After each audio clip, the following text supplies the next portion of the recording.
भक्त तंतुक अध्याय 44. नामधारकाचा विनंतीवरून सिद्धमुनींनी श्रीगुरु महिम्याची पुढील कथा सांगितली. श्री नरसिंह सरस्वतीचे गाणगापुरात वास्तव्य असताना अनंत भक्त त्यांचा सेवेला येत असत. त्यामध्ये एक विणकर कोष्टी नित्य येऊन त्यांना भक्तिभावाने नमस्कार करून मठाचे अंगण स्वच्छ झाडून जाई. असे कित्येक दिवस चालले होते. शिवरात्र आली. तंतुकाचे आईबाप व इतर नातलग श्रीशैलाच्या यात्रेला निघाले. तंतुकाला त्यांनी येतोस काय म्हणून विचारले. तो म्हणाला, माझ्या श्रीशैल पर्वत म्हणजे श्रीगुरूचा मठ आणि श्रीगुरू म्हणजे माझा मल्लिकार्जुन. तुम्ही जा. वेडा आहे झालं.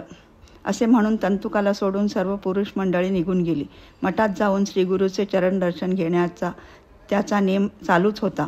श्रीगुरूने विचारले, तंतुका तू का गेला नाहीस? तुमचे चरण माझी यात्रा, हे त्याचे उत्तर. महाशिवरात्रीचा दिवस आला. संगमावर जाऊन स्नान करून त्याने श्रीगुरूंना नमस्कार केला. श्रीगुरू त्याला म्हणतात, अरे सगळे यात्रेला गेले आणि तू एकटाच येथे राहिलास. तुला श्रीशैल पर्वतावरचा चमत्कार पाहायचा असेल तर चल, दाखवितो. ये इकडे, डोळे झाक आणि पादुका घट्ट धरून बैस.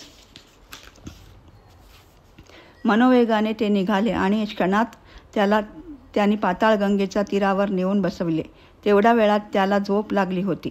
तो श्रीगुरूंच्या आज्ञेप्रमाणे क्षौर स्नान करून पुन्हा स्नानाकरिता गेला व त्याचे आईबाप गावातले इतर लोक भेटले व ते विचारू लागले, अरे असा लपतछपत का आलास?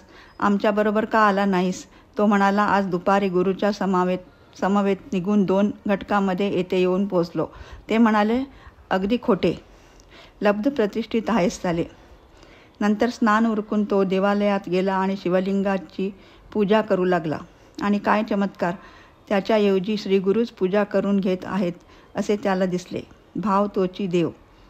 मग त्याने श्रीगुरूजवळ येऊन त्यांना सांगितले, देवालयात मला तुमचे चरण दिसले, शिवलिंग तर कोठेच दिसले नाही. श्रीगुरू इतके जवळ आहेत तर लोक इतक्या दूर येऊन उगीचा का कष्ट करतात? देवा, तुमचा महिमा या लोकांना कळत नाही. किती वेडे हे.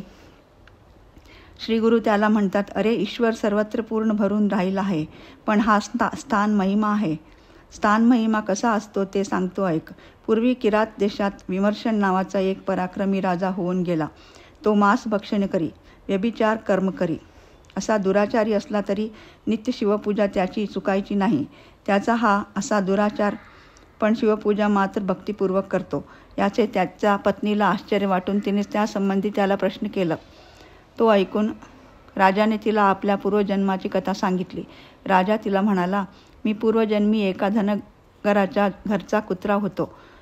त्या नगरीत एक शिवमंदिर होते. शिवरात्रीच्या दिवशी समस्त लोक शिवपूजेकरिता देवालयात गेले असता मला वाटले, आपणही आज जावे, काहीतरी खायला मिळेल. लोक शिवाची पूजा आरती इत्यादी करीत होते. दारामध्ये उभा राहून मी ते पाहत होतो. इतक्यात लोक काठ्या घेऊन मला मारायला धावले. त्यांनी देवालयाचा दरवाजा लावून घेतला आणि मारण्याकरिता माझ्या पाठीस लागले. इकडून तिकडे पळत असताना माझ्या देवाला 3 प्रदक्षिणा घडल्या. सर्वांनी मिळून मला काठ्याने मारून देवालयाबाहेर फेकून दिले. आत खाण्याला काही मिळाले नाही म्हणजे अर्थात शिवरात्रीचा उपवास घडला. या डोळ्यांनी पुढे उभा राहून शिवपूजा पाहिली होती आणि 3 प्रदक्षिणेचे पुण्य असे लागले. या पुण्याने मला राजाचा जन्म प्राप्त झाला. पूर्वजन्मातल्या श्वानाचा स्वभाव सर्वभक्षण करण्याचा. त्यामुळे आता ही वाईट वासना होत आहे. त्याला उपाय नाही. हे ऐकून राणीलाही आपला पूर्वजन्माचा इतिहास विचारण्याची इच्छा झाली. राजा म्हणाला, तू पूर्वजन्मी कबुतरी होतीस. तोंडात मांसाचा गोळा घेऊन उडून जात असता तो काढून घेण्याकरिता एका घारीने तुझा पाठलाग केला. अशी उडत उडत तू श्रीगिरी पर्वतावर गेलीस. घारीने तुझा पाठलाग सोडला नाही. तू देवालयावर गिरट्या घातलास म्हणजे त्या तुझ्या प्रदक्षिणा होऊन तुला पुण्य लागले. दमून तू शिखरावर बसलीस. इतक्यात घारीने येऊन तुला चोचीने मारून मांस गोळा नेला सुद्धा. प्रदक्षिणा पुण्याचा योगे तू आता राणी झाली आहेस. हे ऐकून राणीने राजाला आपल्या पुढील 7 जन्माचा वृत्तांत विचारला. तो सविस्तरपणे सांगून राजा तिला म्हणाला, शेवटी आपणाला मोक्षप्राप्ती होणार आहे. याप्रमाणे तिला सांगून राजा म्हणाला, श्रीशैल पर्वतावर शिवरात्री व्रताचा महिमा आहे.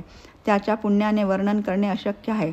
श्री गुरूंनी तंतुकाला शिवरात्रीच्या महिम्याविषयी तसेच श्रीशैल पर्वताच्या महिम्याविषयी सांगून ते म्हणाले, आता डोळे झाक आणि पादुका घट्ट धर. क्षणभरात ते गाणगापुराला गेले.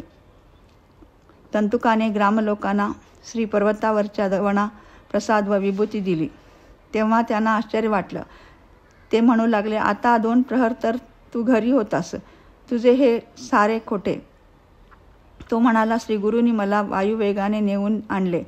पुढे 15 दिवसांनी ग्रामलोक श्रीगिरीवरून परत आल्यावर त्याची खात्री झाली.